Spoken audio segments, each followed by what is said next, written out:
Ангелика, възхити ли се с това? Добър ден на всички. Добър ден. Тази година знаете, че празнуваме 35 години от създаването на гимназия.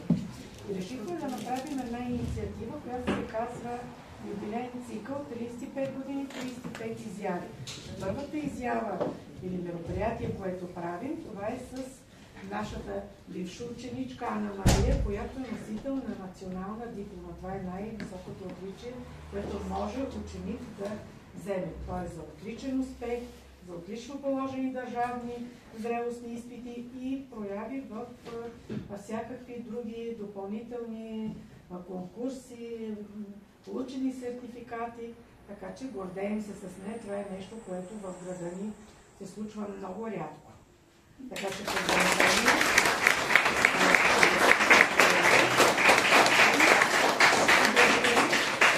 Ще намерим време да дойде при нас, за да осъществим тази среща. Заповядайте.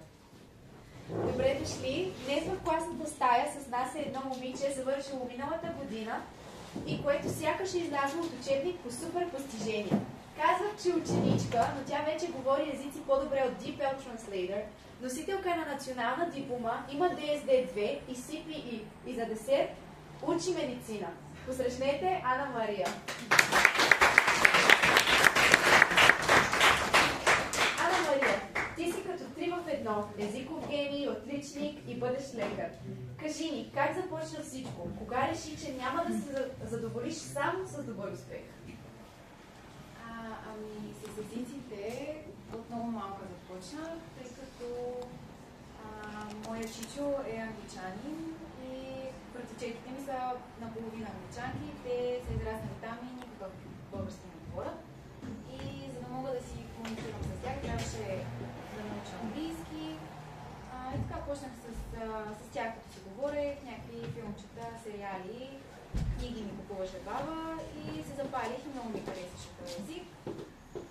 Немския, като почнах тук в езиковата да уча, в началото бях с представата, че ще замина в Германия да си продължа образованието и живота като цяло, но това не стана, както и да е. Немския в момента ми е само бонус. С медицината, любовта ми към нея започна отново от малка, защото баща ми е зъболекар и много хора много мои роднини също са работят в болници и баба ми, си спомням, като бях по-малко, ме взимаше в болницата, ходя там при различни лекари, седях в кабинетите и беше много интересно, но взех решението конкретно да започна да се занимавам с това, когато дойде време да се избирам колкото в 10 клас. И тогава си казах, че това ще уча и искам и да работя в лекарството. Ти бе наградена с национална диплома. Какво означава това за теб? И как се изкарват две пълни шестици на ДЗИ? Много учене, самообладание или късмет? За националната диплома всъщност не знаех изобщо, че има такава награда и че изобщо някой ще забележи моите успехи конкретно. Разбрах, когато ми вършиха дипломата от училище, че реално мога да бъда носител на това отличие, но като цяло радвам се и е повод за голяма гордост, не само за мен, за моето семейство и за училището, предполагам, и се радвам, че моят труд и моите усилия бяха наградени с това отличие.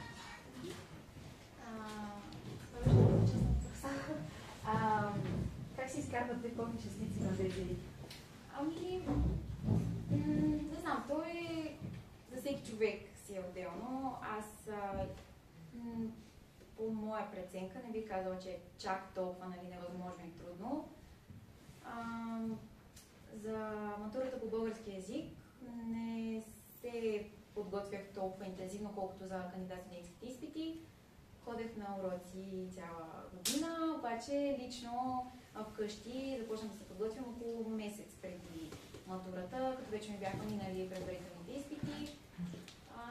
И така набързо с някакви материали, четох по литература, тестове, написах едно-две есета и така се подготвих стабилно.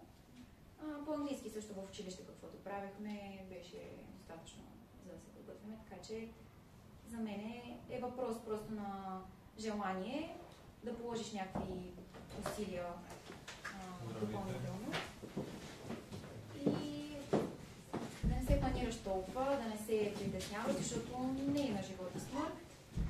Не са чак толкова тежки и трудни тези изпити. Но аз смятам, че извадих и малко късмет, защото за есето темата беше много приятна, можеше да се развива и такава комбинация от трите неща. Имаш DSD2 и CPE. Това са най-високите сертификати. Как успя да ги съчетаеш с кандидатстването по медицина? Сертификата по английски език, който е CPE, го изкарах в 10-ти клас, така че той на нищо не пречи. DSD-то в 12 клас беше изпита, но то не беше чак толкова натоварващо, защото по-голямата част от подготовката беше тук в училище. Пишехме различни неща, правихме материали и даваше госпожата, така че вкъщи не оставаше какво толкова да подготвям. Така че не ми отне много времето, стигна ми за всичко времето в 12 клас, даже и шофьорските курсове тогава си карах, така че всичко се изкарва, ако имаш желание и просто си готов да се потрудиш малко повече, може би, можеш всичко да постигнеш. Ако трябва да избираш, кой език използваш, за да мислиш и кой за да мечтаеш? Въпреки, че знам и английски и немски език, говоря и на някаква степен, българския винаги съм за всичко си го ползвам, в смисъл не ми тече мисълта на друг език, по-скоро като трябва да говоря на немски или на английски, си превеждам мислите от български език, така че нямам го това умение да ми тече на друг език мисълта. Вярно ли е, че лекарите учат цял живот? Ти си започнала да учиш още преди да станеш лекар. Май те чака маратон, а не спринт. Да, и аз така мисля. Да, като цяло, не само лекарите, според мен всеки човек се учи цял живот по един или друг начин. Просто за лекарите е необходимо от академична гледна точка постоянно да си наясно с новостите, поне в твоята сфера, защото медицината е наука, която се развива много бързо. Постоянно има някакви нови иновации, техники, откриват се нови неща. И за да бъде лекара качествен специалист, трябва да е наясно с тези неща, да е в крак с модните и тенденциите и с развитието на неговото поле на работа. Имало ли моменти, когато си мислила да се откажеш? Какво ти даде сили да продължиш? Най-вероятно е имало. Не знам, не си спомням. Със сигурност има моменти, в които, примерно, чета нещо по биология, което ми е по-трудно и съм си казвала защо правя това изобщо. Но не е било нещо така да се откажа, да си кажа не мога повече край. По-скоро, когато срещам някакви трудности или нещо, което не разбирам, или пък дори сега в университета, защото почнах преди 3 седмици, там имам колеги, които знаят много повече от мен, много по-подготвени в софийските училища. Не знам какво са правили, но да, много знаят. Но това някакси не ме обезкуражава, по-скоро ме мотивира и аз да го разбера. Нахъсвам се и аз да го знам. И така с всяка една трудност и всяка една пречка, която се възприемам като нещо, което да ме бута напред, вместо да ме дърпа назад и да ме кара да се отказвам. Сега имаме някакво блиц въпроси. Кафе или чай? Кафе със сигурност. Немски или английски? немска академия? Ами, и двете си имат и плюсове и минуси. Различни категории са. Да, да. Не кажем и две. Не може. Да оперираш или да превеждаш? Да оперирам като смисъл хирург? Да. Не, това не е моята част. По-скоро да превеждам. Ако имаш супер сила, коя ще е? Добре, имам много добър отговор на този въпрос. Понеже съм от хората, които винаги закъсняват за всичко, всяка една ситуация просто винаги закъснявам. И затова искам суперсилата да манипулирам времето, да го спирам, да връщам назад, за да не закъснявам, защото това ми е много голям проблем и в момента. А сега е време Ани да задава въпроси. Първата игра се казва "Познай думата". Ани казва немска или английска дума, а вие трябва да познаете какво означава. Който познае, получава малка награда. Добре, аз съм подготвила обаче само немски думи. Мислиш, че английски, нали? Не, да. Защото на английски не може да ги запомня. Така, първата дума, която съм си избрала, е много важна за тези, на които им предстои ДСД. Всеки трябва да знае тази дума. Това е думата Nachhaltigkeit. Предполагам, знаете какво значи.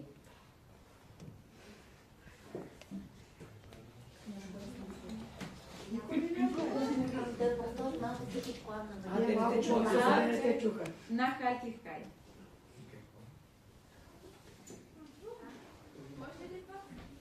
Nachhaltigkeit.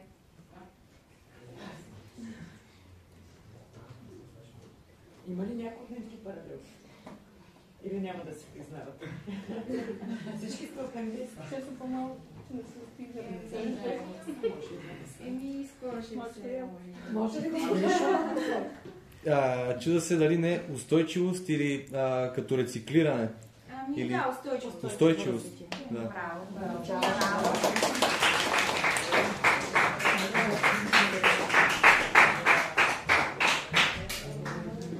Мерси, мерси.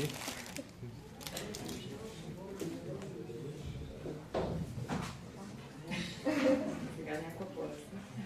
То май всичките са трудни. Добре, следващата дума пак е на немски, съжалявам. Zuverlässigkeit. Пак го повтори.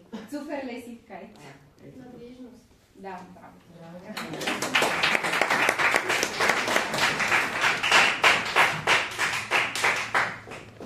Служебата не подсказва. Ако прочетам повече от там, значи има нещо. И третата немска дума е Vereinbarkeit.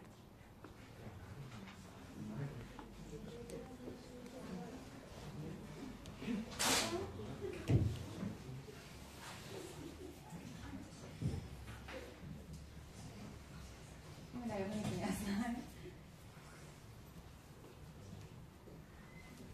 Добре, означава нещо като единство. Добре. Игра номер 2 се казва "Медицинско предизвикателство". Ани ще каже медицински термини, а публиката ще се опита да предположи какво е това. Най-вероятно пак никой няма.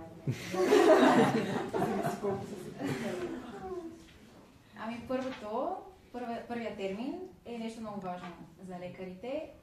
Ако някой от вас е чувал за анамнеза и знае какво е това, да каже. Когато един лекар снема анамнеза. Знаете ли какво значи? Може да предполагате, Да, може да предполагате. но да знаете отговор.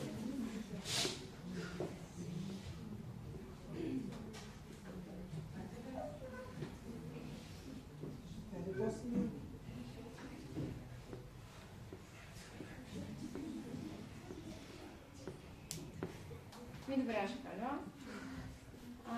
Да снимаш анамнеза е като да вземеш история на заболяването. Когато един пациент отиде при лекаря, той винаги първоначално го пита няколко въпроса, за да може да си подготви анамнезата и да оттам нататък да действа по казус и по лечение. Добре. Може би са малко труднички другите. Няма да ви харесат. Добре. Следващия термин е на латински език. Това е част от тялото. Ако някой може да предположи, защото може би не знаете, какво е колумна вертебралис?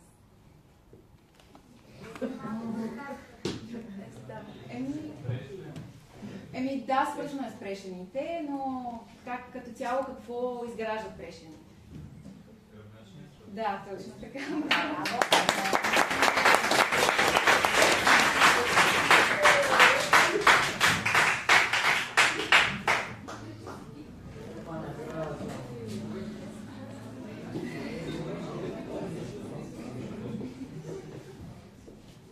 И третия термин, ако някой от вас тук е с френски, надявам се да знаете, какво е кор?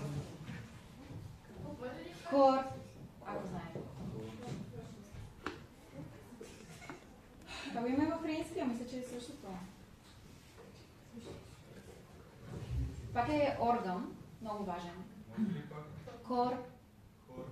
С К, кор. Да? Може би сърце. Да, сърце, браво. Браво.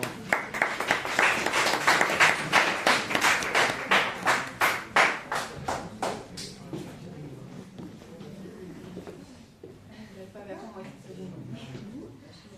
Ти си пример за много млади хора. Какво би казала на онези, които си мислят, че не могат? Добре, това е много хубав въпрос.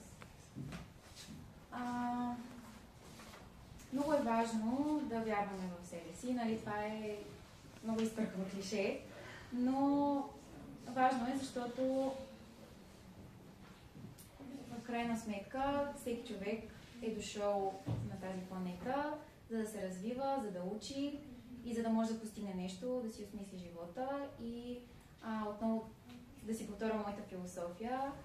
Много е важно, според мен, и нещо, което на мен ми помага е, когато срещам някаква пречка, някаква трудност, не ме кара веднага да се откажа, по-скоро ме кара да се нахъсвам и така по този начин, ако мога да ви съветвам или нещо някаква полза да извлечете от тази среща, искам да ви покажа това, да ви го предам, че просто всяко предизвикателство е нещо временно и когато един човек си има ясна цел, ясна мисия, просто си я следваш до край и опитваш се да се надскочиш по някакъв начин, защото така ще успеем в крайна сметка. Виждаш ли след себе си, след 10 години с бяла престилка и стетоскоп или с куфари, самолети и билети, защото езиците ще те отвеждат по света? Със сигурност ще бъда с бяла престилка и стетоскоп, но това не ми пречи да пътувам и да имам някакъв личен живот, защото лекарската професия е наистина много отговорна, много изискваща от човека, защото изисква жертви, да жертваш много голяма част от свободното си време и по време на ученето, и след това трябва да си на разположение на пациентите 24/7, независимо дали е през деня, през нощта, дали е празник, събота, неделя. Когато има някаква спешна ситуация, никой няма да те чака, така че се изискват много големи жертви, но отново не може нон-стоп да работиш или нон-стоп да си ангажиран. Трябва ти време за себе си, за да не откачиш. Така че мисля, че едното не пречи на другото и винаги ще се стремя както да съм добра в моята професия, на това, което съм си избрала и да съм възможно най-полезна за пациентите ми, за хората, които лекувам. По-нататък, така и да намирам време за себе си, за роднините, за семейството, за приятелите и така мое лично време, за да си почивам. Благодарим ти много. Днес чухме историята на едно момиче, което доказва, че амбицията и постоянството са най-добрите суперсили. Тя е от тези хора, които доказват, че възрастта няма значение, когато имаш желание и постоянство. Ана Мария, бъдеш лекар, вече доказан победител. Благодаря ти, че ни вдъхнови.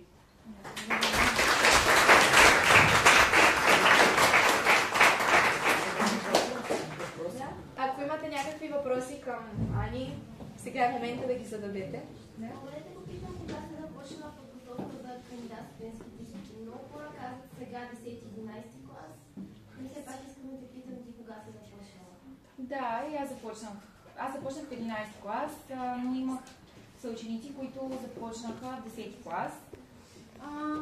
То пак си е до човек. Аз ходих на биология само в 11 клас. В 12 клас се отказах и се подготвях сама. Иначе по химия си ходих и 2 години. Уроците са нещо необходимо, няма как без тях, особено по химия. Моето мнение е, че по биология човек може и сам да се подготви, но колкото по-рано по принцип, толкова по-добре, защото конкуренцията е много жестока навсякъде, особено за момичетата. Влиза се с много високи оценки. Трябва да са ти почти 6.00, за да имаш някакъв шанс да се бориш. Но да, колкото по-рано, толкова по-добре. Да? Човек може да гледа държавна поръчка. Държавна поръчка са 90 момичета и 90 момчета. То си е в София е така, иначе за всеки университет си пускат различни квоти. Знам, че тази година във Варна бяха приели 200 човека държавна поръчка, което е много. На някои места по-малко приемат. В Медицинския университет София медицина са 90 момичета и 90 момчета наравно и около 50 човека платено обучение, но това е много скъпо и по-добре. 20 000 на година, да, и ще се увеличава със сигурност с всяка следваща година. За мен това е лудост, защото 20 по 6, колко е? 120 000 лева, което е, може да си купиш кола нова. Не знам, не мисля, че е редно толкова много пари да се хвърлят. Нали? Ако не те приемат първата година държавна поръчка в София, кандидатствай пак или на някое друго място. Пробвай, защото 20 000 лева е много. И по време на обучението ще дават още повече пари за всичко буквално. Нищо не е безплатно. Така че, да.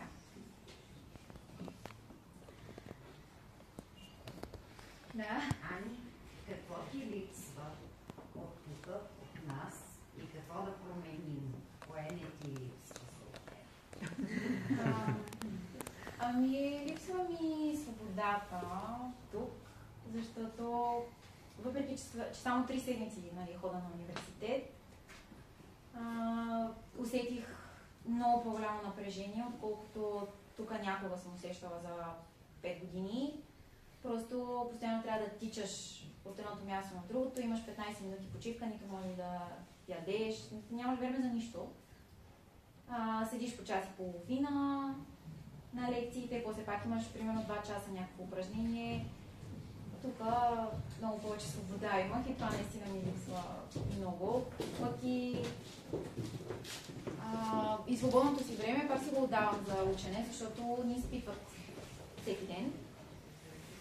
Така че да, това ми липсва. Какво да се промени? Не знам, не се сещам. Не мога да дам някакво предложение. Не мога. Въпреки, че е твърде далече за специализация, мислиш ли? Да, мислила съм.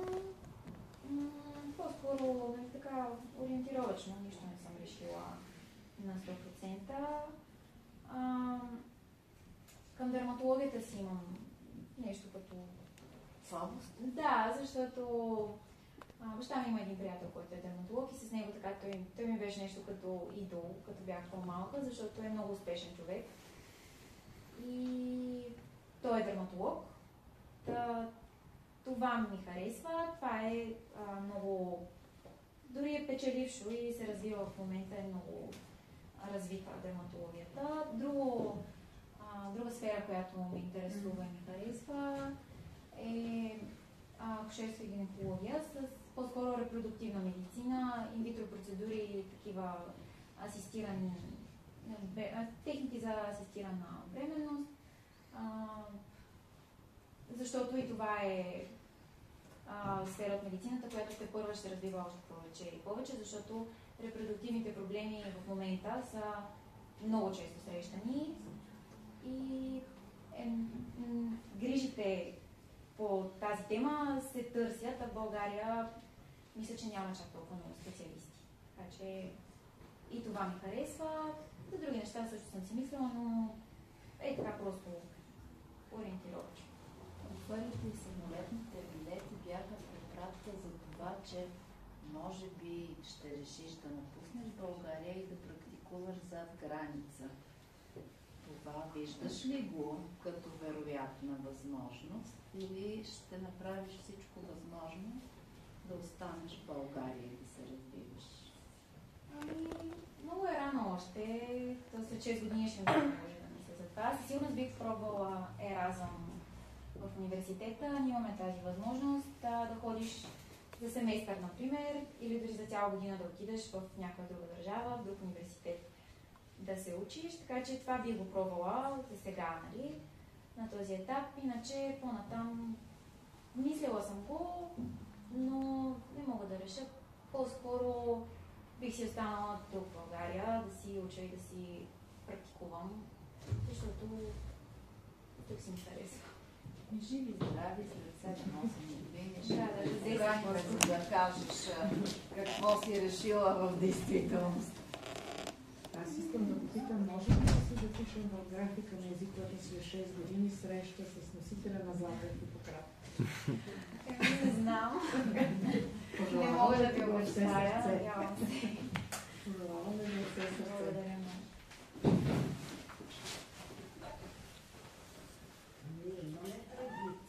Имаме традиции за това.